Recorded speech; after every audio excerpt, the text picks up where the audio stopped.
Hi, I'm GM Matthew Sadler. And I'm WIM Natasha Regan. Today we are looking at an AlphaZero against Stockfish game, and it's a game in the Caro-Kann. So the book that was specified at the start of the game was simply 1e4 and then 1c6, and then both engines were on their own. We get a Khenkin-Arkell variation, and we've done a few videos on this before. In a previous video, AlphaZero played the very interesting 5c3. In this video, we're looking at a line where AlphaZero goes knight f3 and queen takes d4. In this game, black ends up getting the bishop pair, and in exchange for that, white has better development, and also it's very hard for black to develop its kingside pieces. And so black Stockfish plays on the queen side, and AlphaZero gives up first of all the b pawn and then later the a pawn to make sure it dominates the position and has this really good hold on the dark squares. AlphaZero doesn't actually rush. AlphaZero wants to swap off the dark squared bishops to get even stronger on the dark squares. It doesn't rush, and it gets its pieces to really good squares. And I just want you to look out for one little maneuver in the late middle game where AlphaZero has its knight on a beautiful g5 square, and it's almost like it's doing a victory dance with its knight because it spells out this big V. It goes from g5 to f3 to e1 to d3 to c5, spelling out a V, and from the c5 square, it's really well placed, and white gets his rooks in on the g file and manages to win from there. Yeah, it's a really great game, and yeah, I suppose quite typical of what AlphaZero was doing to Stockfish in these games when it got its type of position. So, well, let's have a look how the opening went, because it was quite interesting. Just move back. So it was e4 c6. As Natasha said, this was the extent of the book, and then the engines were on their own. d4, d5, e5, really AlphaZero's favourite idea. And c5, which was pretty much Stockfish's standard response here. Known as the Khenkin-Arkell variation, after the Israeli Grandmaster Igor Khenkin and the British Grandmaster Khenkin-Arkell, who've contributed an awful lot of ideas to the line. So knight f3 from AlphaZero. We saw, as Natasha mentioned, we did a video on d takes c5, e6, and then there's some unusual move c3, which led to a very impressive AlphaZero victory or some very impressive AlphaZero victories. I think we did a couple of videos on that.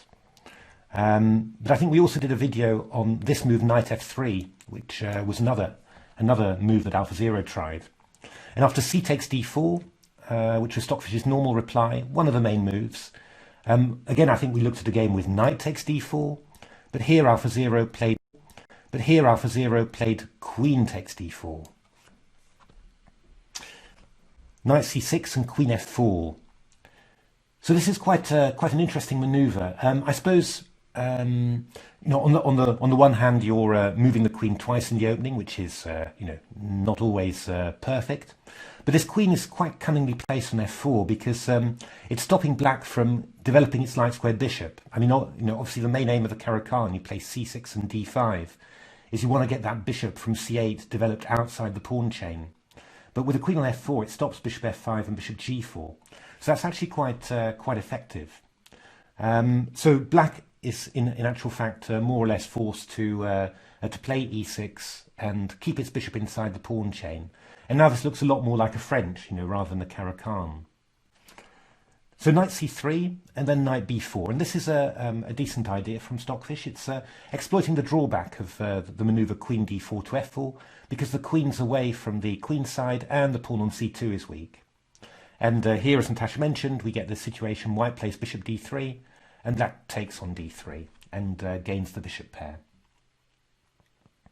So in principle, there's no immediate danger for black in this position. It's quite solid. The only problem is exactly how to get this this knight on e7 and bishop on f8 to reasonable squares. I mean, the point is as well, white's got quite a bit of extra space on the king side, so moves like h4 to h5 to h6, are quite plausible and probably quite dangerous as well. Stockfish decides to try and entrench its knight on the king side light squares and put up some sort of barrier against the white queen. I'm not 100% sure about it, but really only because of the way AlphaZero played. Somehow you're going to see black gets into a very static position where you sort of wonder, okay, black's set up, black's solid, but how are you going to go further? So knight e7, and here AlphaZero played the move h4. A move it always likes to play. A move it always likes to play. All the NNs like to do this. The point is, the knight's threatening to go to g6, so we're getting ready to play h5 simply. And obviously if you go knight to f5 at the moment, we can just go g4. So Stockfish took the radical decision to play h5 and get hold of the g4 square. Right, to get that g5 square for the knight. Exactly. I mean, that's the drawback. The knight stays there a very long time. Yeah, I mean, it's a typical French idea that you play h5 and you get a square on f5 for your knight. But yeah, AlphaZero gets the g5 square. So how does that turn out? Well, then this manoeuvre is quite interesting from AlphaZero. You're going to see what AlphaZero is aiming for. So queen b6, knight g5, knight f5, and now knight g3. Which is quite a striking move. I mean, there's all sorts of ways for white to defend that pawn on b2, but AlphaZero seems to consider it supremely unimportant to the general plan.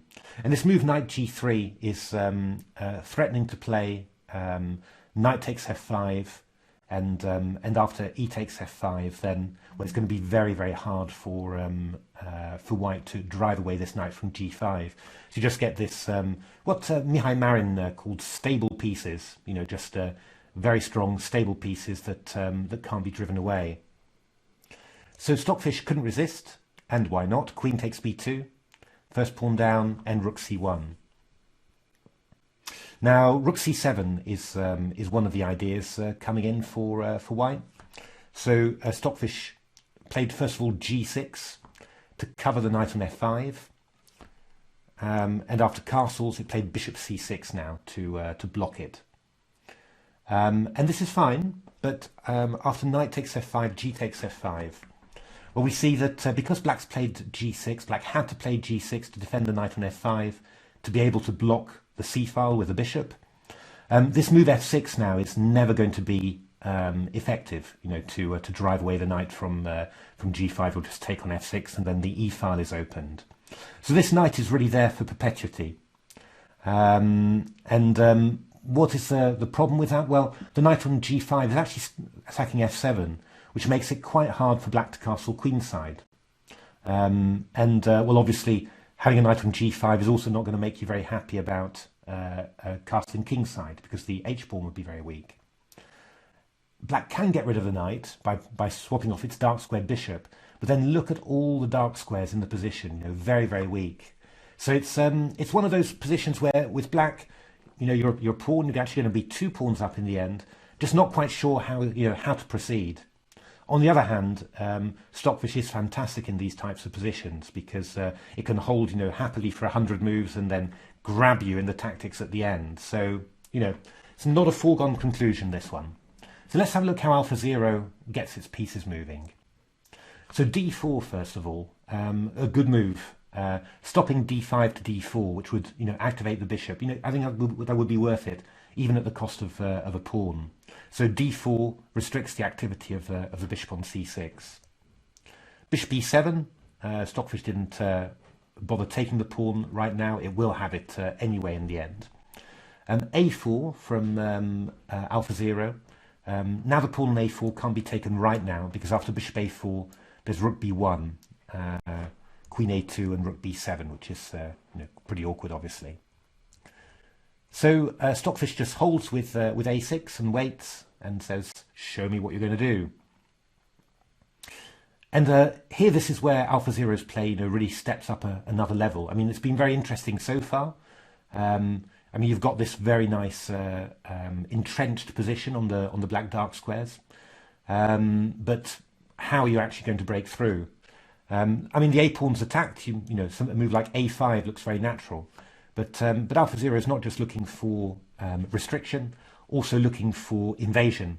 And it goes about it in a very unusual way. So rook b1, queen a3, and now this great move, bishop a5.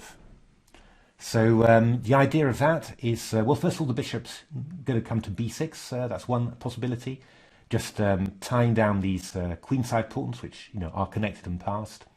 The other idea is that black wants to play bishop c7 to d6 and exchange off the dark squared bishops. And once the dark squared bishops are exchanged, on the dark squares, there's going to be plenty of invasion possibilities.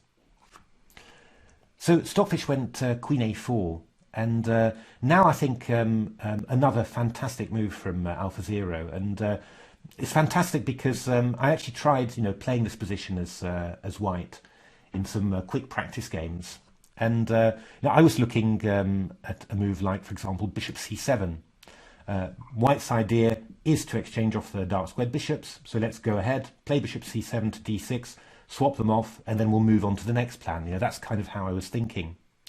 But what I was noticing in those games was I always seemed to be a couple of tempi behind. I always seemed to have the thought of, oh my goodness, if my rooks were already there, then I could actually invade now. But I've got to spend a couple of tempi, and then black's going to be prepared. Black always seemed to be prepared for what I wanted to do. And it's then that I realised that AlphaZero's got these very clear plans. It wants to exchange off the dark squared bishops here, but it also is really good at optimising the position. So getting its pieces, its major pieces, first of all on great positions, and then doing its plan. Because when it's done its plan, it's already ready for the next phase. Whereas the way I was playing it, my next phase I had to do 3 or 4 preparatory moves, and then I was ready, and I was always too slow. So black's not managing to activate sort of in a big way in the meantime while white's building up here. No, that's right. And one of the reasons for that actually is the queen on a4, which is rather short of squares. When you play a move like bishop c7, you're freeing up the black queen an awful lot. So what AlphaZero does is try to combine that goal of exchanging off the dark square bishops with threatening to trap the white queen. And that ends up giving white, an awful lot of extra tempi, mainly to activate its major pieces, the queen on f4 and the rooks on f1 and b1. So queen d2, keeping the bishop on a5, and, well, rook a1, rook c1, rook b1, they're all there. Queen a3, so Stockfish is eyeing the idea of playing bishop f8, maybe queen e7, just to bring the queen back. Fine by AlphaZero, rook fc1, rook c8, and rook c2. So rook a2, in actual fact, is the threat here, just when the black queen will be trapped. So black plays bishop f8, and white plays this move king h2, very typical AlphaZero. I think any attack, or every attack that we've seen from AlphaZero, maybe a slight exaggeration, but there's at some stage there's a move like king h2, king h1, just to tuck the king away from any unexpected checks. Queen e7 from Stockfish, and now this move rook b3. And I mean, if you're looking at the white position here, what has white achieved? Well, the rook now on b3 is a very nice piece, attacking b7, but also ready to be activated along the third rank. Either rook c3, doubling on the c file, or rook g3, aiming for the half-open g file. Queen d7, queen c1, another nice move. Again, optimizing the pieces. This is AlphaZero simply improving the position of its pieces bit by bit. The queen on c1, rook on c2, lined up on the bishop on c6. Bishop can't move because the rook on c8 would hang, and if black plays b5, then rook c3 would simply win a piece. So again, these are sort of moves that you sometimes wouldn't notice, a move like queen c1, but it just ends up restricting black's possibilities more and more and more. So bishop e7, and then rook g3. So no direct threat yet, but the rook is vaguely eyeing entry along the g file, and black's got to be careful. I mean, a move like rook f8, for example, white can play knight h7 and then invade. The queen can come to h6, the knight can come to f6 as well. So black actually does not have that many moves in this position. It's quite remarkable. Yeah, and look at the mobility of white's pieces. That rook on g3 and the queen can go sort of all different directions. Exactly. And AlphaZero, well, makes it even better in the next move, Rook Cc3. A very nice move, actually. Not one that I didn't understand the point of this before. But this rook on c3 now is also able to move over to both sides where required. So Stockfish plays queen e8, looking for bishop d7. You've got to do something after all, so just trying to maybe exchange off rooks, and relieve a bit of the pressure.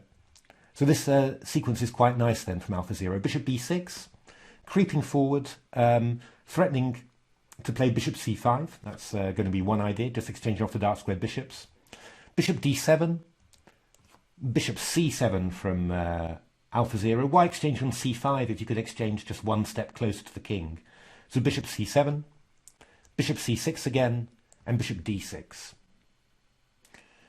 So black played queen d7 and queen f4, and well, black doesn't really want to take on here at all, because well, queen on e5 is coming through into f6. I think if you went f6, I think this was the idea. We were just going to take and go rook e3. You see how wonderful these rooks are? The rooks coming into e7 and g7, and complete carnage for black. So Stockfish simply waited, or started moving its queenside pawns now. Quite a dangerous moment now for AlphaZero. I mean, the bishop on b6 was stopping everything. White had, in a way, white had balance. 2 pawns down, but stopping everything. White could have just waited and made a draw, but now white's decided to go for it. Well, now black gets the chance to free its queenside. Doesn't seem very far at the moment, but give it 3 or 4 moves, and those pawns could become very inconvenient. And now this is the great manoeuvre that Natasha talked about, because just playing through the game again, I wasn't really you just take a minute or something to think about it, and yeah, I wasn't really sure how is white going to go through it. Looks very tempting for white, of course, but how are you going to actually finish it off? Well, AlphaZero's plan is just this enormous really non-stereotyped regrouping. So it plays knight f3,